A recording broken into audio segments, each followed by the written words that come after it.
పేరుగాంచిన వెంకటేశ్వర స్వామి వారి తిరుకల్యాణ మహోత్సవాలు అంగరంగ వైభవంగా జరిగాయి. ద్వారకా తిరుమల దత్తత దేవాలయం కావడంతో వేద పండితుల సమక్షంలో స్వామివారి కళ్యాణం భక్తి శ్రద్ధలతో నిర్వహించారు. ద్వారకా తిరుమల అనువంశిక ధర్మకర్త సూరనేని నివృతరావు దంపతుల చేతుల మీదుగా వెంకటేశ్వర స్వామి వారి కళ్యాణం జరిపించారు. ఈ కళ్యాణం వీక్షించేందుకు వచ్చిన భక్తులకు ఆలయ సిబ్బంది ఎటువంటి అసౌకర్యం కలగకుండా ప్రత్యేక ఏర్పాట్లు చేశారు.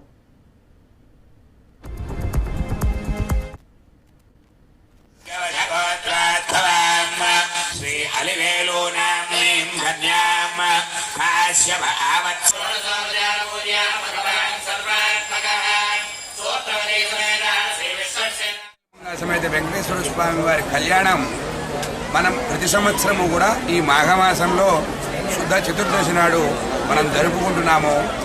ఈ కళ్యాణం కొన్ని వందల సంవత్సరాల నుంచి ఇదే మండపం మీద జరుగుతోంది అని మనకి ఇంతకు పూర్వం మనకి ఈ వ్యాఖ్యాత అయినటువంటి రామాయణం శర్మ గారు మనకి చెప్తున్నారు.